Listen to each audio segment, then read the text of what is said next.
तो छत्तीसगढ़ के आगामी विधानसभा चुनाव में इस बार युवाओं का जो बड़ा योगदान रहने वाला है वो देखने लायक होगा और बीजेपी और कांग्रेस दोनों ने युवाओं पर फोकस साधना शुरू कर दिया है।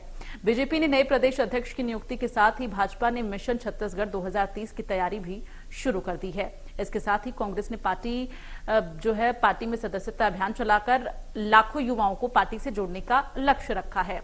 भाजपा प्रदेश संगठन में नए और युवा चेहरों को आगे लाकर पार्टी अपने कैडर में नई ऊर्जा भरने की तैयारी कर रही है। संघ पृष्ठभूमि से आने वाले बीजेपी के नए प्रदेश अध्यक्ष अरुण साव पिछड़े वर्ग के नेता हैं। ऐसे में नए चेहरे पर केंद्रीय संगठन ने मुहर लगा दी है और उम्मीद जताई जा रही है कि संगठन में नए और युवा चेहरों को मौका मिलेगा। आपको बता दें कि सूबे की सत्ता में लगातार 15 साल तक काबिज रही बीजेपी के पास वर्तमान में इस वक्त विधानसभा की 90 में से 14 सीटें ही बची हैं। तो बीजेपी को यहां पर गहनता से मंथन की जरूरत है, जो कि लगातार किया जा रहा है।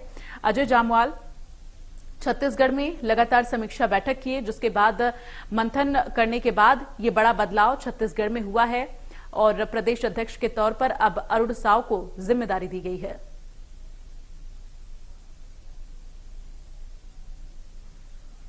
तो आपको बता दें कि लगातार बीजेपी जो है छत्तीसगढ़ में पैठ बनाने की कोशिश में है। मिशन 2023 में बीजेपी जुट गई है, लेकिन बीजेपी के लिए यह राह इतनी आसान नहीं है, क्योंकि कांग्रेस सरकार जो है मध्य प्रदेश की अगर हम बात करें तो वहां पर लगातार बीजेपी मजबूती से नजर आ रही, लेकिन छत्तीसगढ़ की अगर हम बात करें तो यहां पर कांग्रेस की मजबूती देखी जा रही है, क्योंकि सीएम भूपेश बघेल जो हैं वो तमाम योजनाएं ऐसे लेकर आई हैं जिनकी सराहना लगातार की जा रही है और प्रदेश की जनता उन योजनाओं का लाभ लेकर काफी खुश है। तो तमाम ऐसी प्रदेश की योजनाएं जो है प्रदेश सरकार की योजनाएं हैं जिसका लाभ जनता को मिल रहा है, जनता काफी सराह भी रही है उन योजनाओं को। तो बीजेपी के लिए राह इतनी आसान नहीं है 2023 के मिशन को फतह करने की, लेकिन कोशिश लगातार जारी है और इसके साथ ही समीक्षाओं का दौर चल रहा है। जहां पर डैमेज है उसको कंट्रोल करने की पूरी कोशिश की जा रही है। अभी से ही मिशन 2023 को फतह करने के लिए बीजेपी जी जान से जुट गई है और यही कारण है कि अजय जामवाल लगातार जो स्थिति है उसको जानने की पूरी तरह से कोशिश कर रहे हैं कि कहां पर पार्टी में दिक्कतें हैं, चूंकि पार्टी अंतर्कलह की खबरें भी छत्तीसगढ़ से सामने आई थी।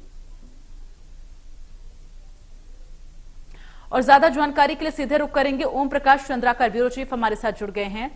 सीधे सवाल मेरा यही रहेगा, चूंकि लगातार बीजेपी जिस तरह से डैमेज कंट्रोल करने में जुटी है और अब तो प्रदेश अध्यक्ष का चेहरा भी बदल दिया गया है, क्या बदलाव नजर आ सकता है ओम प्रकाश जी? देखिए, फिलहाल जिस तरह से भाजपा के अंदर एक बड़ा बदलाव हुआ है, प्रदेश अध्यक्ष बदले गए हैं, जाहिर तौर पे इससे यही संभावना जताई जा रही है जिस तरह से पार्टी के अंदर खाने में चीजें चल रही है कि नए और युवा चेहरों को तरजीह दी सकती है संगठन के अंदर और उन्हें एक बड़ी जिम्मेदारी सौंपी जा सकती है इलेक्शन को लेकर। तो जाहिर तौर पे भाजपा काफी दिनों से यदि मैं बात करूं सत्ता जाने के बाद 15 साल भाजपा सत्ता में रही, फिर सत्ता जाने के बाद काफी दिनों से भाजपा 3.5 सालों के तकरीबन समय के मौजूदगी के बाद भाजपा के पास ये एक नया ये दांव भाजपा ने खेला है अरुण साव के तौर पर। तो जाहिर तौर पे एक नया चेहरा है, युवा चेहरा है। ये चेहरा पिछले 15 साल की सत्ता में कहीं नजर नहीं आ रहा था। तो जाहिर तौर पे एक नई सोच के साथ भाजपा आगे बढ़ी है और युवाओं को तरजीह दी जाने की बात अभी जिस तरह से की जा रही है, कई संगठनों में, कई मोर्चा में या प्रदेश संगठन में युवा नेताओं को मौका दी जा सकती है। जी बिल्कुल, लेकिन यहां पर ओम प्रकाश जिस तरह से बीजेपी लगातार स्थिति को भांप रही है और उसके बाद ये बदलाव किया गया, क्या कांग्रेस के लिए अरुण साव यहां पर दिक्कतें खड़ी कर सकते हैं? देखिए, जाहिर तौर पे अरुण साव के सामने काफी बड़ी बड़ी चुनौतियां हैं। एक चुनौती सबसे बड़ी उनके सामने ये है कि भूपेश बघेल का जो चेहरा है आज उसकी काट जिस तरह से कांग्रेस भी लगातार कहती नजर आ रही थी कि भूपेश बघेल का कार्ड फिलहाल भाजपा के पास नहीं है। तो भाजपा ने इसी सोच के साथ, इसी मंशा के साथ अरुण साव को सामने किया है, क्योंकि अरुण साव जो है अगर जातिगत बात की जाए तो ओबीसी वर्ग से बिलोंग करते हैं और भूपेश बघेल भी ओबीसी वर्ग से बिलोंग करते हैं। तो इस मामले में हम ये कह सकते हैं दांव जो है वो बराबर का है कांग्रेस और भाजपा का।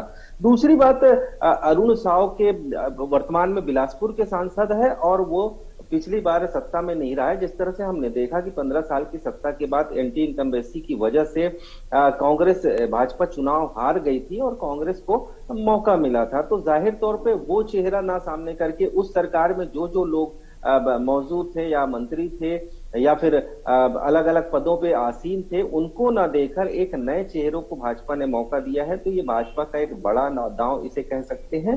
दूसरी अगर इसमें बात की जाए तो अभी नए संगठनों का विस्तार होना है, संगठन में और भी लोगों को जोड़ा जाना है। जिस तरह से चर्चाएं चल रही है कि नेता प्रतिपक्ष भी बदले जा सकते हैं, चर्चाएं चल रही है कि भाजयुमो के अध्यक्ष बदले जा सकते हैं। तो ये तमाम अटकलें फिलहाल, यानी कि अभी ये बदलाव की शुरुआत है, अभी आगे और भी नए नए चेहरे शामिल हो सकते हैं। इसके साथ ही कुछ ऐसे चेहरे हैं जो लगातार पार्टी में कार्य कर रहे हैं और अब उन्हें एक बड़ी जिम्मेदारी दी जा सकती है आने वाले चुनाव को देखते हुए। जी बिल्कुल, आगामी मिशन भाजपा का पूरी तरह से मिशन 2023 के तहत ये कार्य हो रहा है और इसी के तहत ये कहा जा रहा है कि नए लोगों को, ऐसे लोगों को जिनके जो पिछली सरकार में इनकी इनकम्बेंसी के पक्षधर नहीं रहे हैं या फिर उनकी वो सत्ता के से काफी दूर रहे हैं, ऐसे लोगों को तरजीह दी जा सकती है। दूसरा, इसमें सबसे अहम बात यह है कि अरुण साव जो है संघ पृष्ठभूमि के नेता के तौर पे उन्हें माना जाता है। तो जाहिर तौर पे संघ जो पिछली 15 साल की सरकार रही है, संघ के जो स्वयं सेवक है वो काफी नाराज भी चल रहे थे भाजपा सत्ता से। तो जाहिर तौर पे उन लोगों को दोबारा मौका मिल सकता है अरुण साव के आने के बाद। यही कयास लाए जा रहे हैं, संघ पृष्ठभूमि के ज्यादा से ज्यादा नेता जो है वो आएंगे और जमीनी स्तर से लोग इसमें कार्यकर्ता फिर से जुड़ पाएंगे भाजपा। ठीक है, चलिए, तमाम जानकारी के लिए ओम प्रकाश बहुत बहुत धन्यवाद। आप